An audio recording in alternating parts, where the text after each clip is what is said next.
Bienvenue dans ce premier hors-série de C'est dans la boîte. C'est dans la boîte, c'est un podcast qui parle de cinéma, d'art, en l'incluant dans son contexte politique et militant, et où on y raconte aussi nos aventures d'entrepreneuriat. Ce podcast est porté par l'association Les Dissociés. C'est une association de cinéma et audiovisuel à Lyon qui est engagée dans les représentations devant et derrière la caméra. Et du coup, l'idée, c'est de faire un petit suivi de l'avancée de nos projets et voilà, et de nous suivre un peu dans cette aventure, de vous la partager aussi, voilà, et puis d'échanger autour. C'est ça, ce sera un épisode un petit peu plus court que les autres normalement. On reviendra sur ce qui se passe depuis en gros à peu près 2023, donc l'année où on s'est rencontrés. Sur cette aventure justement, aventure, bon, je sais pas, mais bon. Si, avec Indiana Jones et tout, je me souviens. Sur cette aventure entrepreneuriale, parce que du coup on veut monter Les Dissociés en société de production. Donc, on va revenir sur nos décisions, nos choix, notre parcours là-dessus et où ce qu'on en est maintenant et surtout ce qui va se passer après. On enregistre ce podcast le 10 mai 2026, donc on essaiera de le sortir pas trop longtemps après l'enregistrement, mais il se peut qu'il y ait quelques petites modifications qui viennent par la suite. En fait, Les Dissociés, c'est une asso qui existait du coup depuis 2020, effectivement, ouais. Donc toi, tu l'avais montée. Avec ton collègue Théo Jouve. Ouais. Et ensuite, moi, je suis arrivée parce qu'on s'est recroisés un peu par hasard en vrai à l'Aquarium, Ciné-Café. Et il y avait Noah qui présentait son projet Chronique de la forteresse et du King. Enfin, qui présentait. Non, c'est juste qu'on s'est croisés là-bas et comme on était à la fac ensemble, oui. Il m'a dit « Ah, dis donc, j'ai un projet et tout, ça te dirait pas de la prod dessus ?» Et j'étais en mode... Mais cool. Il m'avait carrément parlé de toi, surtout quand on s'était croisés, il était en mode aller en prod. Et à ce moment-là, on cherchait quelqu'un d'autre pour nous accompagner en prod parce que Chronique de la forteresse et du King, c'était quand même un big projet où on avait besoin de un peu plus de monde en prod, tout simplement. Et effectivement, mais ça, vous le saviez déjà si vous avez vu notre épisode de Bref, ça fait 5 ans qu'on a créé Les Dissociés. Oui. On parle de notre superbe rencontre. Et en effet, Noah, moi je l'ai rencontré en 2021. Et du coup, entre 2021 et 2023, au début, il était beaucoup sur des making-of de nos films. Et puis après, j'ai produit un de ses clips. Et puis par la suite, il m'avait proposé de produire Chronique de la forteresse et du King. Donc voilà, c'est dans ce contexte-là qu'on s'est rencontrés avec Chérine. Donc c'était aux alentours de janvier 2023. Ouais, c'est ça. Donc c'est au moment où on déposait justement des dossiers pour Chronique de la forteresse et du King. On va l'appeler CFK par la suite parce que c'est plus rapide. Ouais. Mais pour brièvement représenter un peu le projet pour les personnes qui ne le connaissent pas, c'est du coup un court-métrage réalisé par Noah Guardiola, qui est la troisième personne à l'intérieur des dissociés, qui fait partie des Dissociés. Et c'est un film qui suit l'histoire d'un drag king dans son quotidien, qui est suivi par une armure de chevalier. En gros, c'est à peu près ça le pitch de base. Et c'est une idée qu'il avait en 2023, qu'on a finalisée en janvier 2025. Pour mettre vite fait le contexte. Et on a tourné du coup en octobre-novembre 2023. Et on avait une grosse quarantaine de techniciens, techniciennes, plusieurs acteurs, plein de casting, etc. Et c'était à ce moment-là l'un des plus gros projets qu'on avait pu porter, notamment en autoproduction. Notamment parce qu'on avait demandé en fait des subventions, des financements, et notamment les aides étudiantes, parce que Noah était encore en études à ce moment-là. Et c'est notamment là-dessus que tu nous as rejoints, parce que c'était toi qui faisais en gros les dossiers pour les subventions, quoi. Ouais, c'est ça. Ouais, et du coup, en vrai, c'est un peu... le fait de se retrouver sur un gros projet comme ça a permis de voir que ça fitait vachement, parce qu'on était hyper complémentaires sur ce qu'on faisait dans la prod. Et en fait, à partir de là, on s'est dit, toi, t'avais déjà un peu l'envie de monter une boîte de prod. Moi, c'est quelque chose que j'avais envie de faire aussi. J'avais une asso d'audiovisuel, mais qui fonctionnait plus trop. Et du coup, pour moi, c'était un peu la bonne occasion aussi de rencontrer des gens hyper motivés et de se tirer un peu vers le haut ensemble. Et puis c'est vrai que les dissociés avaient déjà une grosse base de gens qui gravitaient autour, donc c'était hyper intéressant aussi. Et voilà. Et du coup, le fait de se retrouver sur ce type de projet, ça permet effectivement de voir que les énergies fonctionnent bien ensemble et les compétences aussi. Et du coup, en fait, on en a parlé assez vite, il me semble. Ouais, bah dès novembre 2023. Ouais. À l'époque, on avait un autre ami, donc on était 4 dans la fondation de ce qu'on voulait être la société. Ouais, on avait un autre ami qui nous avait rejoint et qui au final s'est rendu compte que c'était pas du tout son truc de monter une société, etc. Enfin, et ce qui est normal parce qu'en vrai, on était encore super jeunes. Enfin, on est toujours jeunes, mais on était quand même particulièrement jeunes à ce moment-là. Enfin, c'était en 2023, donc moi j'avais 22 ans. Notre pote avait 20, 21. Enfin voilà, c'est quand même assez tôt sur le fait de maturer.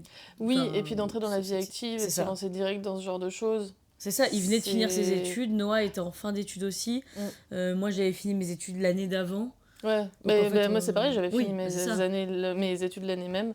Et en fait, c'est ça, c'est que c'est hyper engageant dès la sortie des études, donc forcément, ça peut aussi, et d'autant plus quand c'est pas forcément le projet de base que t'avais.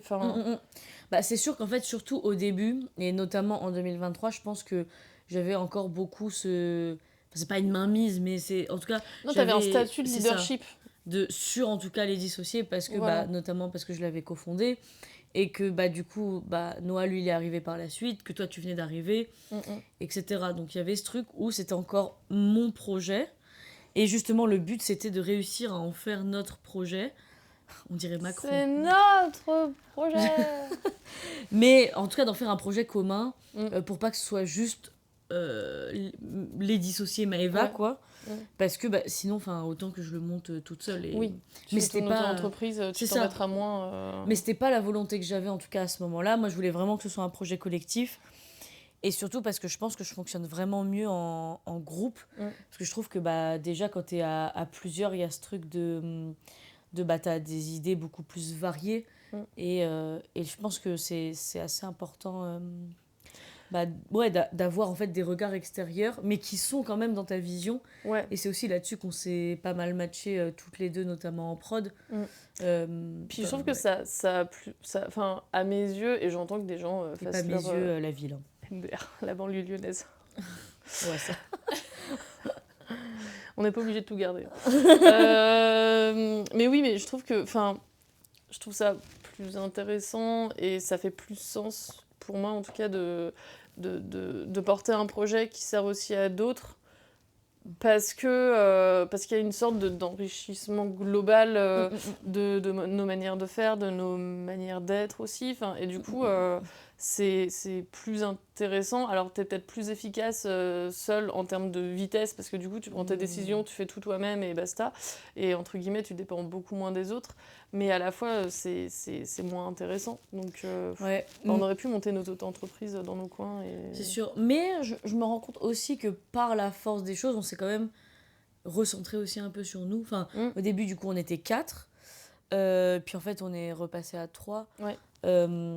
Et les prises de décision, notamment en prod, on les prend surtout toutes les deux, parce que Noah est plus réalisateur, auteur-réalisateur au sein des dissociés et technicien. Mais du coup, un peu moins, on va dire, dans les décisions de production pure et dure. Après, évidemment, on prend les décisions à 3 pour toute décision, on va dire, assez significative au sein de l'asso. Mais on s'est rendu compte qu'on avait la même manière de travailler aussi.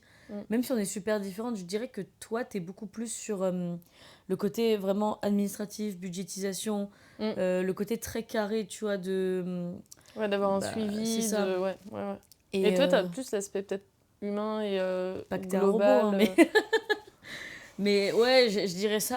Après, j'aime aussi un peu la dire de prod, mais c'est vrai que je pense que je préfère ce rapport... Enfin, pas que tu l'aimes pas, mais... Non, mais peut-être la vision du projet global avec tout ce que ça... Ouais, c'est vrai que moi, je préfère accompagner... Enfin, j'aime... Toi aussi, mais je pense sur d'autres encore projets qui seront à venir.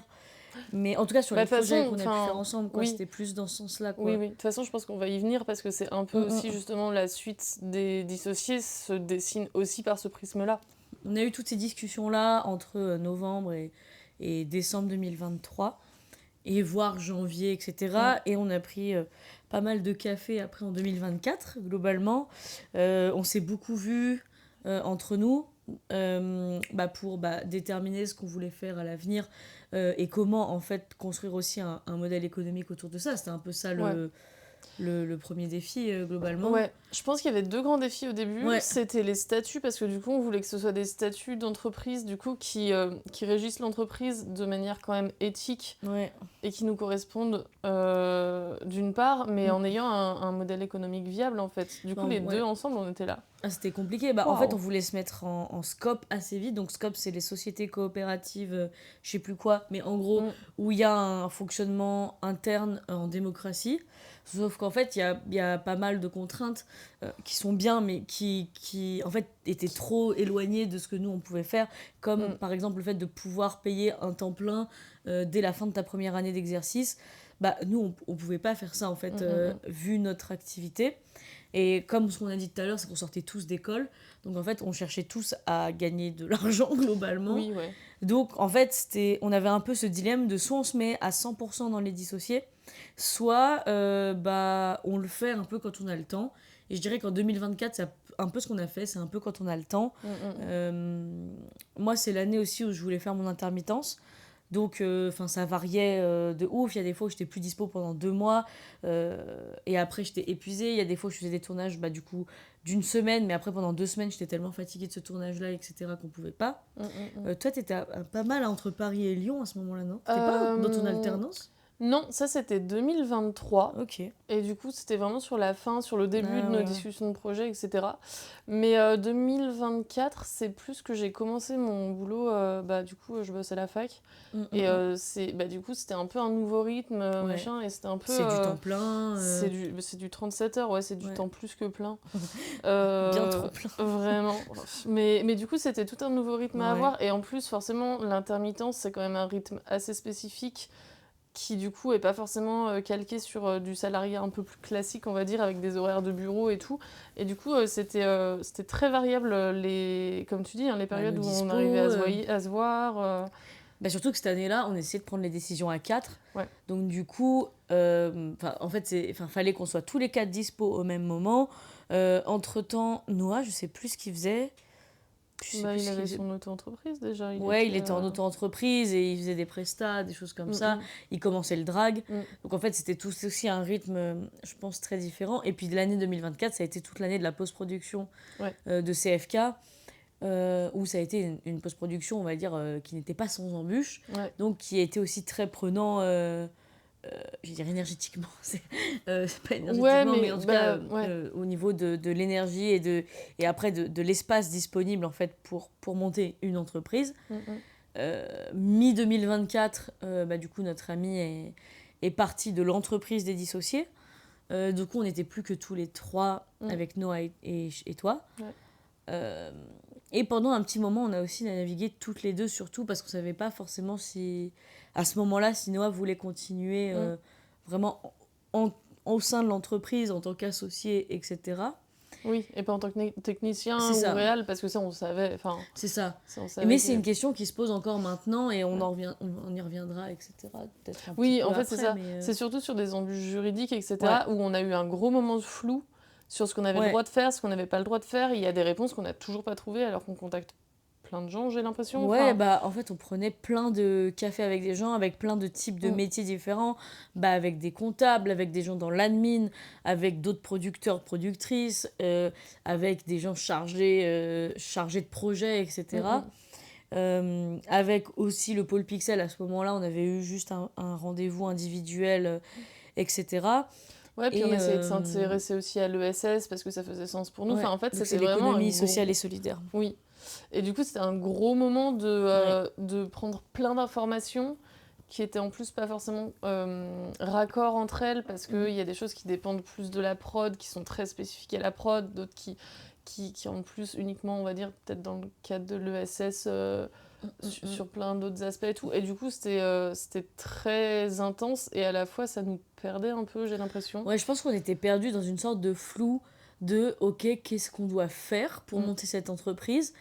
Et surtout en 2024, je pense qu'il y avait aussi tout ce truc de enfin, c'est pas que 2024, mais en tout cas, depuis qu'on veut faire cette entreprise-là, on voit un peu partout sur les réseaux des gens qui montent leur société et que ça marche bien, ou qui montent leur premier projet, enfin, gros projet de long métrage, etc. Et il y a forcément ce truc de comparaison, Mm. je pense, et qui, nous, je pense à cette époque-là aussi, nous impactait beaucoup. Enfin, en tout cas pour moi, hein, je sais Ouais, pas, mais moi je pense que j'ai ouais. plus le recul d'être en mode oui, mais Mm. c'est un peu la partie émergée de l'iceberg. J'ai pas trop, je pense, ce truc de comparaison. Après, quand je vois des choses qui Mm. marchent, par contre, je regarde, je suis en mode oh ouais, c'est stylé quand même ce qu'il fait et tout. Je capte. Bah, je pense que moi j'avais beaucoup ce truc de comparaison, qui est encore le Mm. cas, mais moins. Parce que je pense que je suis plus alignée, je pense, j'allais dire en paix, mais on s'entend, mais avec ça, je pense. Enfin, après, c'est toujours un travail dessus. Mais je pense qu'il y avait ce truc de comparaison de non, mais pourquoi eux, ils ont lancé leur société alors qu'ils Mm. ont commencé il y a moins longtemps que nous. Nous, ça faisait déjà 4 ans qu'on avait du coup l'assaut à ce moment-là, voire 5 ans en 2025. Qu'est-ce qui fait que nous, on n'est pas encore lancé. Alors que quand on regarde un peu en fait les autres créateurs de contenu ou producteurs, productrices et les gens en fait visibles sur internet, bah, j'avais l'impression que c'était simple en Ouais. fait à Mm. monter une société. Mm, Et en fait, il y a un peu ce truc de c'est pas du tout simple. Et j'ai l'impression qu'on nous le fait aussi un peu croire sur mm. internet, ou alors nous on y croit, mais enfin, c'est tout un cercle Ouais, je pense qui qu'il y a un se truc. mélange. Ouais. Je pense qu'il y a un truc, si on nous disait que c'est compliqué, forcément, ça nous découragerait un peu. Et du coup, Ouais. on serait moins intéressé potentiellement aussi par les contenus.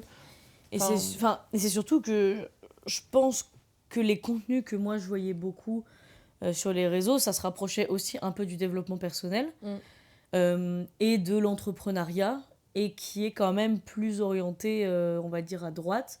Et pas que ce soit une question d'échiquier politique, mais c'est aussi ce truc de si on veut, on peut.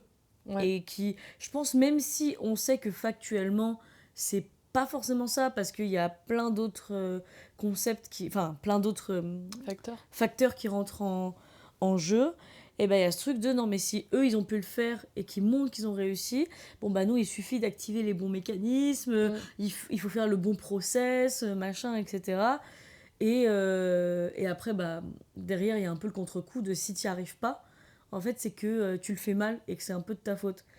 Et je pense que c'est aussi un peu ce truc-là qu'il y a dans le dev perso et dans l'entrepreneuriat, enfin sur Internet, parce que bah, c'est des milieux que j'ai beaucoup fréquentés, je pense quand même, et que c'est beaucoup ce truc de tout dépend de toi. Ta réussite dépend de toi, mais tes échecs aussi. Ouais. Et que, du coup, c'est une mentalité qui, je pense, peut à la fois t'apporter sur certains trucs et encore, mais qui peut beaucoup aussi t'impacter négativement, quoi. Ouais, il y a un truc un peu d'empêcher dans le sens où tu te dis bah, si j'échoue, c'est vraiment de ma faute. Alors, bah, faut que je sois archi prêt ou archi prête avant de lancer mon projet.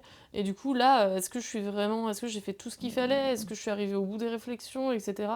Et du coup, on était hyper bloqués par ça parce que j'ai un peu l'impression qu'il nous fallait un projet archi fini, mais qui ressemblerait du coup plus à une boîte de prod qui a plus de 10 ans d'existence qu'une nouvelle boîte de prod qu'on monte et que bah, on va faire des conneries, mais à la fois on va construire autour.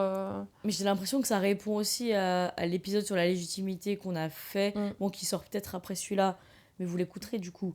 Petit teaser. Un petit teaser, mais qui parle de ce truc de manque de légitimité à lancer sa boîte tant que tout n'est pas parfait, alors qu'à côté, il y a plein d'autres personnes qui ont lancé, et c'est très bien pour elles, mais qui ont lancé alors que bah, elles s'y connaissaient moins. Et en fait, bah, je pense que tu apprends aussi sur le tas, mais il y a aussi quand même ce truc de en fait, on n'a pas rien fait non plus. Et je pense qu'à ce moment-là, 2024-2025, on va dire, il y avait beaucoup ce truc de j'avais l'impression qu'on n'avait pas fait grand-chose en fait. Et qu'en fait... alors qu'on sortait quand même de CFK, moi j'avais fait un biopic historique juste avant, pareil en autoprod. Moi je venais d'avoir mon intermittence, mais c'est ça. Il y avait quand même beaucoup de choses, on avait fait beaucoup de choses et je pense qu'on s'en rendait pas forcément compte. Et du coup aussi, j'oubliais de dire, mais fin 2023, moi je sais que j'avais fait aussi une résidence d'entrepreneuriat. Donc c'était une résidence pendant 1 mois, on était avec d'autres entrepreneurs pour monter son activité. Et c'était beaucoup dans cette idée-là de développement personnel. À cette période-là, je pense que j'étais extrêmement perdue. Je ne savais pas du tout ce que je voulais et comment y arriver. Enfin, ce que je voulais atteindre ni comment y arriver. et que là où j'ai commencé à trouver des réponses, c'était dans ces milieux-là, parce qu'en fait, c'est travailler sur soi, etc. Je dirais que c'était pas les milieux en fait dans lesquels mon activité pouvait prospérer parce que eux c'était beaucoup des auto-entrepreneurs qui étaient coach ou qui avaient des activités vraiment très différentes de la Mm. mienne, mais ça m'a beaucoup aidé par contre sur le fait de prendre confiance en moi et d'oser parler publiquement, de le faire en étant affirmé et de croire en fait en ce que je faisais. Et je pense qu'aussi en rencontrant d'autres gens, je remarquais que ces personnes-là n'attendaient pas du tout d'être légitimes pour parler de leur sujet. Je dis pas qu'elles le faisaient mal, mais c'est juste que parfois il suffisait qu'elles soient intéressées par ce qu'elles voulaient aborder et paf, c'est bon, elles le faisaient. Et j'étais assez fascinée par ça parce que c'était pas du tout la manière dont je fonctionnais, ni dont je fonctionne d'ailleurs. Mais ça m'a permis, je pense, de me rendre compte à quel point en fait on faisait des choses aussi, je Ouais. pense. Donc, donc voilà, à peu près. Mais ouais, et 2025, on était en préparation d'éclat, déjà, Ouais. notamment. Donc on a commencé à préparer Éclat, donc, qui est le court-métrage que j'ai réalisé en août 2025. Donc on était en prépa de ce film-là dès février 2025. Et entre-temps, qu'est-ce qu'on faisait En fait, c'est qu'on était toujours avec nos questionnements Ouais. interminables, notamment sur est-ce qu'on doit faire de la vente de services, parce qu'en fait, les dissociés, Ah oui, pendant c'est un vrai. très gros Oi, moment, oi, oi. on s'est dit pour se financer, on est obligé de faire de la vente de services. Et ça, je pense que Donc c'était des le prestations. truc. Voilà. Et c'est un peu le truc qui nous a freinés, je pense, pendant longtemps, parce qu'on Pendant n'avait un pas an et du tout demi, envie, hein. quoi. Ouais. En fait, on montait un projet dont on n'avait plus tant envie, parce que nous, ce qu'on Ouais. voulait, c'était faire de la prod de films, Ouais, vraiment, de films, ouais. et pas de faire du montage pendant 35 heures semaine, pas faire des captations, etc. Et en vrai, c'est cool les captations, mais est-ce qu'on voulait en faire notre métier ? C'était pas le cas. En fait, il y avait plusieurs choses qui rentraient un peu déjà, en fait, c'est pas en conflit, mais dans ces considérations-là, c'est que, en fait, on avait tous nos métiers. Du coup, en fait, on n'avait qu'une toute petite fenêtre de temps de libre à se consacrer aux dissociés. Et on était en mode, et c'est ce qu'on a fait, en fait, pendant un an et demi, mais on s'est consacré cette toute petite partie-là à développer nos prestations, nos services, etc. On avait même fait tout un site pour ça, on avait développé nos formules, on voulait se lancer dans les prestations culturelles, et même dans les films d'entreprise, alors qu'on n'en avait jamais fait, mais on savait que c'était ces milieux-là qui rapportaient. Sauf que déjà, il y avait plusieurs choses qui rentraient en compte. Il y avait les auto-entrepreneurs, entrepreneuses, qui ont des prix beaucoup plus bas que nous, mais juste parce qu'ils n'ont pas les mêmes charges, et que du coup, ce qui faisait que nous, on était vraiment hors prix par rapport à ce qui se faisait sur le marché. Ouais. Après, il y a... Pardon. En fait, c'est qu'on arrivait à se rémunérer, mais pas à engranger des thunes pour faire des films avec. À garder de la trésorerie Ouais. pour produire après. Et on était en mode, mais si on passe tout notre temps à réussir à faire ces prestations pour avoir un tout petit salaire déjà, enfin un petit salaire, et qu'en fait on n'a plus aucun autre temps à côté, en fait globalement on produira pas de film, c'est ça. pas de court-métrage, pas de fiction, pas de docu, etc.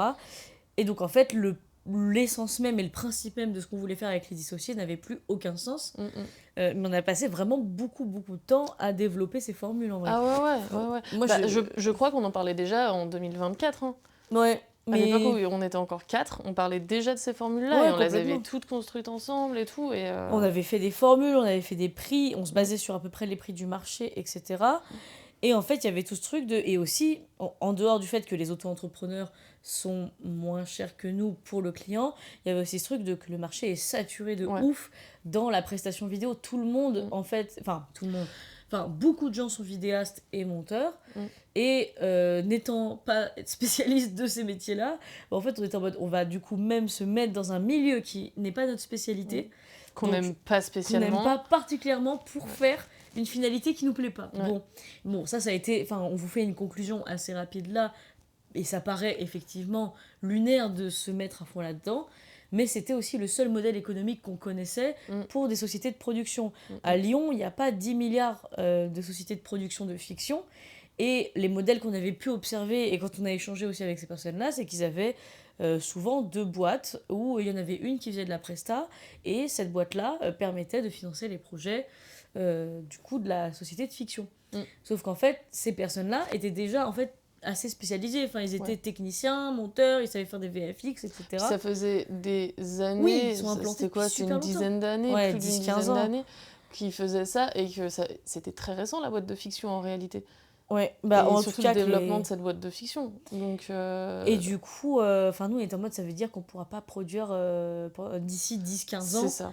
Et bien sûr que faut des sous pour le Mm. faire, mais on s'est dit à ce moment-là qu'il fallait peut-être trouver autre chose. Mm. Mais on était extrêmement perdus et c'est même très récemment qu'on a abandonné l'idée de prestation, hein. Ah bah oui, Je crois que c'était en début 2026, c'est hein. ça. C'est Donc ça. ça veut dire qu'on l'a quand même gardé très longtemps Je cette pense, idée-là. c'est ça. En On fait, n'avait pas d'autre solution, hein. ouais, c'est vraiment ça. C'est à chaque réunion, on se retrouvait, et j'en sais peut-être, on se voyait vraiment une fois par semaine, au moins 1 heure, même pour manger ensemble et discuter de la boîte et tout. Et vraiment, 1 heure, c'était comment on fait? Bon, bah, on va faire des prestats. Mais du coup, ça nous fait chier. Mais du coup, et en fait, c'était juste un cercle où on C'était un était cercle déprimés à vicieux chaque de fois qu'on se fou. voyait. Ouais. Et c'était terrible, hein. Et en vrai, Enfin, ce qui était terrible aussi, c'est que du coup, tu vois, en soi, 1 heure par semaine, enfin, allez, 2 heures par semaine si on veut être sympa, c'est rien du tout. Enfin, c'est rien et du en tout. Et fait, si tu les passes à déprimer, c'est vraiment long, et quoi. à te rendre compte qu'en fait, t'es dans un cul-de-sac aussi. Ouais. Enfin, t'es en mode, bon, bah, enfin, t'es dans un, t'es dans un chemin sans issue, Ouais, ouais. et qu'on savait pas du tout vers quoi aller. Et qu'il y avait ce truc de, bah, on n'a pas 1000 modèles non plus autour de nous, Mm, je mm. pense. Ou en tout cas, on allait peut-être pas les chercher aussi, il y a peut-être ça aussi. Ouais, puis enfin, je pense qu'on évoluait dans un milieu où effectivement, on avait l'impression d'avoir une variété de modèles autour de nous, et en fait, ils se retrouvaient quand même sur le fait de créer un service ou de la matière que tu vends contre une rétribution, et que c'était ça la finalité. Et nous, vu qu'on essayait Ouais. de se décentrer un peu de ça, c'est ça qui rendait la chose compliquée. Bah, Et du coup, en vrai, ce qui a vachement aidé, c'est toi qui es tombé sur l'appel à projet du pôle Pôle Pixel. Ouais. Enfin, tu voulais peut-être rebondir Non, sur non. autre chose avant, mais... Bah, enfin, de toute façon, ça ira dans la continuité parce que, enfin, on en parlera, mais ces formules-là, etc., on les a développées même avec le pôle Pixel. Ouais. Mais du coup, le pôle Pixel, c'est un regroupement d'associations, d'entreprises et d'indépendants à Villeurbanne dans le secteur de l'audiovisuel et du cinéma. qui est un très gros pôle. C'est Enfin, ça. c'est C'est un peu le gros pôle d'Auvergne-Rhône-Alpes. En tout cas de Lyon, enfin Lyon et métropole Ouais. à minima. Mm. Enfin là-bas, il y a les studios de Auvergne-Rhône-Alpes Cinéma, il y a les studios 24, donc il y a les studios de France Télévisions, etc. Enfin, en bref, c'est un pôle qui a quand même un vivier de techniciens et de savoir-faire Oui, il y a aussi assez central et intéressant. Il y a aussi des comédiens, comédiennes. Enfin, il Oui. y a vraiment beaucoup de choses, quoi. C'est immense. Ouais, et du coup, bah, en été 2025, ils lançaient leur premier appel à candidature pour intégrer le parcours incubation. Oui, du coup, le parcours incubation du pôle Pixel, c'est un parcours qui réunissait différents projets. Et le but pour eux, c'était de nous aider justement à se structurer et justement à avoir un modèle qui fonctionne, en fait. Et du coup, quand on a vu ça, enfin, c'est toi qui nous l'as envoyé, je crois. Et on était en mode, bah, ça peut grave nous apporter des réponses, surtout dans un pôle qui brasse justement autant de modèles différents. Et du coup, on s'est dit, go, enfin... Bah, c'était 100% ce dont on avait besoin, globalement, parce que dedans, ils proposaient un accompagnement déjà individuel. Au-delà de ça, avec une mentor donc, qui est du milieu, avec du coup des sortes de cours / masterclass / formation qui ont attrait au statut juridique, à la communication, à l'identité visuelle, au modèle économique, etc. etc. Enfin, c'était un programme assez dense du coup de octobre à juin, donc c'est pas encore fini. Et on est allé au festival de Clermont-Ferrand grâce à ce parcours-là. On va au Forum Entreprendre pour la culture aussi. À Paris, donc en juillet. Donc en fait, c'était quand même un gros coup de pouce qui nous permettait de se poser plus de questions et de se les poser bien. Ouais. Et en fait, je pense que c'était ça qui nous manquait, c'était qu'autour de nous, en tout cas dans les professionnels qui nous conseillaient, c'était pas forcément des gens de notre milieu. Bon, déjà, c'était aussi souvent des gens de notre famille, mais qui du coup avaient forcément un regard un peu biaisé. Et peut-être aussi une question générationnelle, oui. Je pense. C'est qu'on avait tendance à rencontrer aussi ben, du coup, beaucoup de personnes plus âgées que nous. Et on n'avait pas forcément la même vision des choses, donc il y avait tout un questionnement à se dire, mais en fait, bah déjà, est-ce qu'on est légitime à faire ça? Est-ce que on y arrivera maintenant ou est-ce que ce sera que dans 15 ans? Et en fait, il y avait toutes ces questions. Pourquoi moi je le ferais mieux que cette personne qui a beaucoup plus d'expérience que moi? Enfin, c'était vraiment beaucoup de choses. Et du coup, voir là un vivier de jeunes entrepreneureuses, mais plus au sens jeunes nouveau dans le game, quoi. Enfin, c'était hyper intéressant et rafraîchissant aussi, parce que j'entends que quand tu es installé depuis un moment, ton modèle il fonctionne, donc tu vas pas trop te questionner sur les autres. Et là, ça permettait vraiment d'avoir. Et puis en plus, enfin, ce que moi je trouve intéressant dans le pôle Pixel, enfin dans ce parcours incubation, c'est que c'est pas que des personnes de l'audiovisuel qui veulent monter leur boîte de prod. Enfin voilà, c'est plein de projets en danse, en costumerie, oui, de l'associatif, de la boîte, ouais. Des trucs sur les nouveaux médiums pour de diffusion, genre Twitch et compagnie. Et en vrai, c'est hyper intéressant et enrichissant parce que du coup, on voit que c'est des modèles hyper différents les uns des autres, qui peuvent être aussi très complémentaires, et en fait, qui sont plus poreux qu'on l'imagine. Et du coup, quand on a été retenu, on était au top, parce que ça nous confirmait un peu aussi que dans la région, c'est ça. Qu'il y avait encore de la place à se faire, et que notre projet avait un sens, et que les valeurs qu'on portait les intéressaient d'autres personnes aussi. En fait, c'était vraiment un tout qui faisait, déjà rien que ça nous rebooste un peu, quoi. Ah bah de fou, hein. Et en fait, après, on a commencé le parcours, donc c'était aussi hyper intéressant de pouvoir reposer les bases, d'être face à des gens où on leur présente le projet, pour ensuite que ces personnes puissent nous faire un feedback sur, sur qu'est-ce qui peut fonctionner, qu'est-ce qui peut moins fonctionner, qu'est-ce qui nous manque aussi, de manière un peu plus factuelle et précise, en fait. Et voilà, et puis après, on a fait... En vrai, on a assisté à pas mal d'ateliers, ça nous a pas mal fait cogiter aussi. Et c'est là qu'on s'est vraiment dit, bon... Stop, enfin les services, on va lâcher le truc. Début d'année, là. C'était début d'année. Où, en soi, on fait encore des clips ou des choses comme ça, et ça nous aide surtout en fait à financer nos projets. Oui, et les clips, on est d'accord de faire une sorte d'exception, parce qu'il y a un côté assez artistique aussi, et que ça nous fait kiffer, quoi. Mais non, mais complètement. Et puis en vrai, après, au-delà de ça, 2025, ça a été donc quand même éclat. On a été beaucoup focalisé dessus. Et là, on est en distribution, du coup, depuis début 2026 dessus. Donc ça prend aussi énormément de temps. Moi, je sais que là aussi, en ce début d'année, je rentre dans une phase un peu compliquée, parce que j'ai plus mon intermittence, et je cherche du travail assez régulièrement. Mais du coup, ce qui fait que j'ai beaucoup de temps libre aussi, mais ce qui fait que ce temps, souvent, je le passe pas forcément à développer les dissociés tout le temps en temps plein.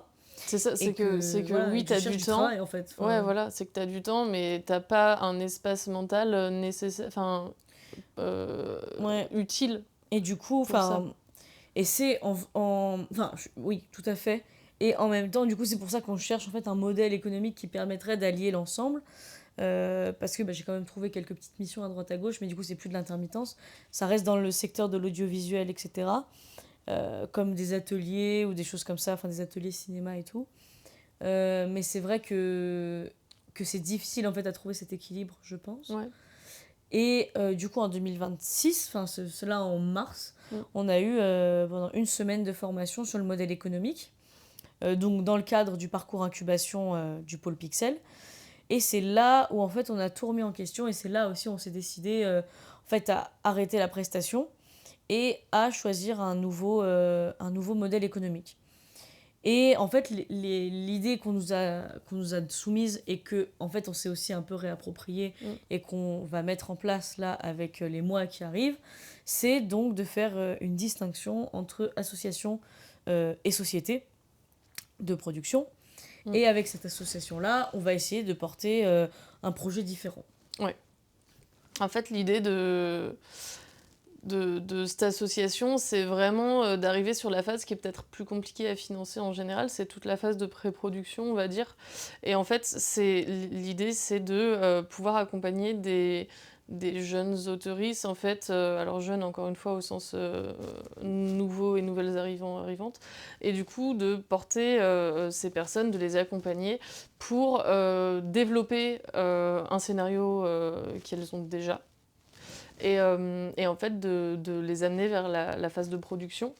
Et du coup, toute cette phase-là de pré-production, l'idée c'est vraiment de faire, un peu comme ce parcours incubation que nous on a suivi en fait, c'est de pouvoir leur donner des conseils, leur faire des points réguliers avec eux pour pouvoir avancer justement dessus. Et puis à la fin, c'est un peu l'idée qui nous plaît aussi d'avoir ce vivier intéressant, et voilà, c'est de pouvoir soit se dire bon le projet il est pas trop dans notre DA, donc on vous a donné les clés, vous pouvez aller le faire produire, enfin chercher des manières de le faire produire par vous-même, ou bien voilà, nous ton projet il nous parle vachement, il est grave dans notre DA, est-ce que tu veux qu'on le produise avec notre société de production? Et du coup c'est vraiment ces deux versants qui permettent d'avoir une autre approche aussi de la production et de la pré-production, sans avoir sans arrêt ce truc de ah purée, faut que la pré-prod elle soit assez rapide parce qu'elle nous coûte entre guillemets des sous sur lesquels on peut pas faire de la distrib ou des choses comme ça, donc on peut pas récupérer, et du coup là le fait de l'aborder avec ce côté plutôt C'est un accompagnement en fait. voilà. Enfin, et quand on parle de pré-production, on parle du coup d'accompagnement au scénario avec un point de vue de productrice derrière pour apporter notre regard sur la faisabilité, sur même ce que le scénario va rendre en fait après en tant que film, quel message ça va renvoyer, d'accompagner sur les notes d'intention, que ce soit de scénaristes, de réalisateurs, réalisatrices, etc. D'accompagner sur en fait aussi la réflexion et avec des outils de mise en œuvre pour comprendre en fait comment est-ce qu'on peut construire ce film-là, donc au niveau du son, au niveau du maquillage, des costumes, etc. Et d'aider en fait les accompagner, on va dire, à en fait plus se situer et avoir une posture professionnelle pour après pouvoir démarcher donc des producteurs, des productrices, que ce soit nous ou pas, du coup. Ouais. Donc en effet, ça rejoint, je veux dire, ce que tu dis, quoi. Ouais, et en fait, moi ce qui m'a vraiment hyper hypée dans ce projet, et du coup qui me motive vraiment beaucoup, c'est le côté accompagné en fait. Le côté où on va apporter quelque chose à des gens, et où juste nous, on va pas juste arriver avec nos idées et les poser, ce qui est super aussi, mais d'avoir un peu les deux à disposition, de pouvoir aussi justement accompagner des gens pour les aider, et que nous, ça nous inspire aussi, hein, parce qu'en vrai, ça c'est le milieu artistique, c'est que t'es toujours dans un donnant-donnant, entre guillemets. Un 6-7, c'est ça. Oh putain, je l'ai vu dans son regard. Mais oui. Donc oui, t'es toujours dans un donnant-donnant dans le milieu artistique, donc c'est cool. Ouais. Et moi, je trouve ça plus intéressant aussi qu'on ait des... Enfin, ça fait quand même des mois qu'on est en mode, il faut qu'on trouve des nouveaux autoristes, ce serait cool de produire d'autres personnes et tout. Mais c'est ça, mais après, du coup, effectivement, on veut bien quand même scinder en deux ces deux activités-là, donc d'accompagnement de nouveaux auteurs, nouvelles autrices, réalisatrices, et de sociétés de production, où vraiment on fait de la production déléguée exécutive, pour nos créations qu'on accompagne. Mais c'est vrai que ce projet, déjà ça a été suggéré par l'un des intervenants pendant la formation sur le modèle économique, parce que c'est un modèle qui connaît d'une autre société qui fonctionne comme ça, donc pas à Lyon mais dans une autre ville, et aussi parce que ça fait beaucoup plus de sens par rapport au fait de faire des prestations audiovisuelles par rapport à ce qu'on fait, quoi. En fait c'est ça, c'est vu les valeurs qu'on porte de responsabilité, que ce soit écologique, sociale, etc. C'est vrai que la publicité, le film d'entreprise, tu peux réussir à faire des choses à peu près dans tes valeurs, mais il y a toujours un questionnement quand même sur qu'est-ce que ça apporte et pourquoi le faire. Et nous, c'est ça aussi, c'est que ça faisait pas trop sens. Là où, là, on peut vraiment injecter nos valeurs à fond dans ce projet-là et se dire, c'est... de transmission. Ouais. Ouais, ouais, en Ouais. fait, c'est ça.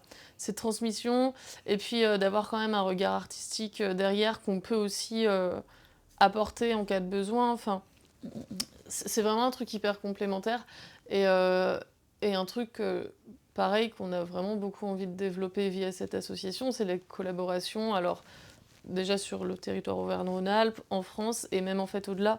Enfin, avec tous les programmes Erasmus+, etc. C'est des choses qui sont hyper intéressantes à explorer pour découvrir d'autres manières de faire. Et je pense que l'associatif, c'est vraiment, pour moi en tout cas, c'est voué à ça, ça a ce sens-là de découverte, d'échange, d'enrichissement, justement pas financier, mais vraiment dans nos manières d'être et de faire. Et voilà, et du coup, moi, ça m'a hyper débloqué là-dessus. Ouais, bah déjà, et puis aussi, enfin, au-delà de tout ça où je te rejoins, c'est aussi parce qu'on commence déjà à recevoir en fait des scénarios de Ouais. d'autres gens où des gens nous demandent des retours, etc. Et on se dit, bon bah, si on commence à nous demander des retours sans qu'on aille les chercher, c'est aussi qu'on commence à avoir une certaine expertise en fait dans notre domaine. Qui est bah, du coup la production de courts-métrages globalement.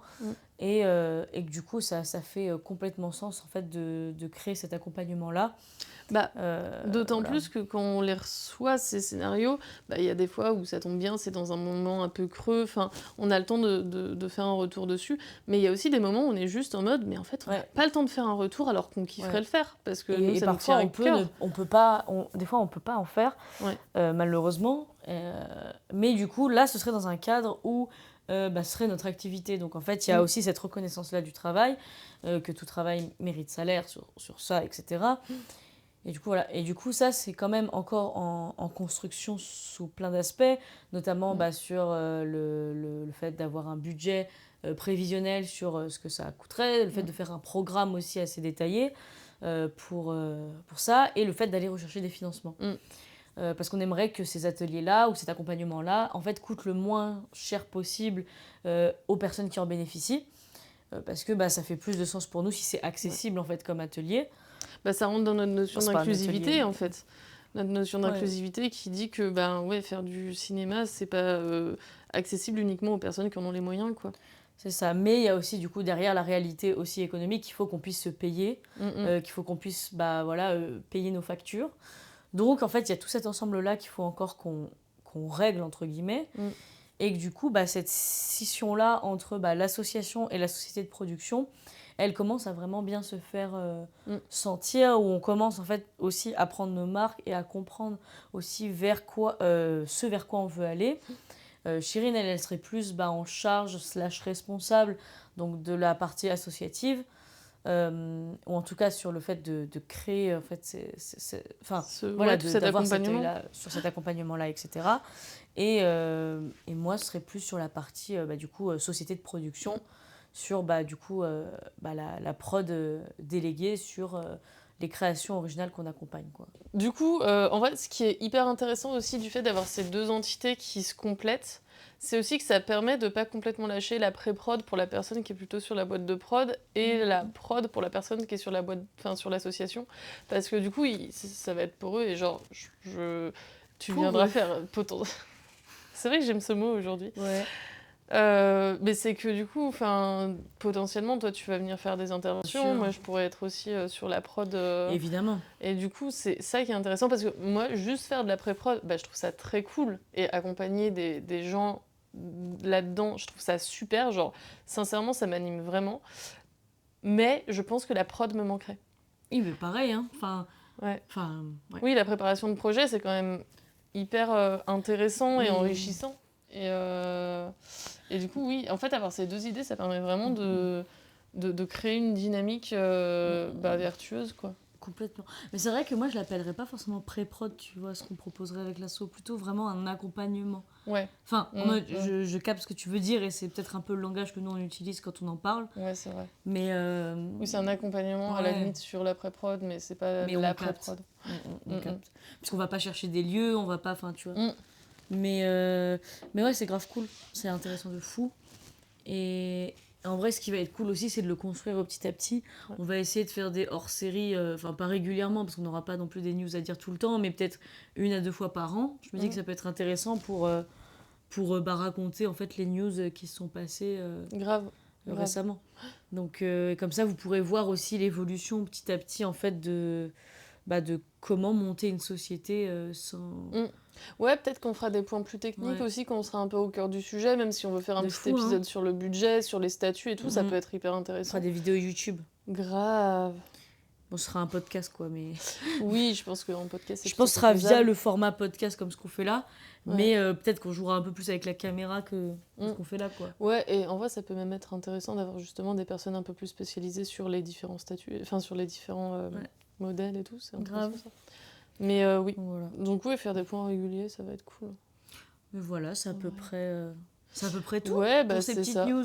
C'est ça. Maintenant, il n'y a plus qu'à finaliser les dossiers des deux. Et... Abonnez-vous au podcast, abonnez-vous à notre Instagram, à notre LinkedIn. Petit pouce bleu. Petit commentaire. Petit pouce bleu, frère. C'est vrai.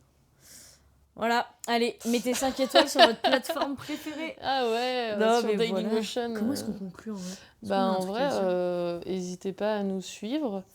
Si le projet vous intéresse, n'hésitez pas à nous le faire savoir aussi. Abonnez-vous aux Dissociés sur Insta parce que potentiellement on va faire des petites stories sondages et tout justement pour voir qui ça peut intéresser, quels modules peuvent être aussi pertinents et tout.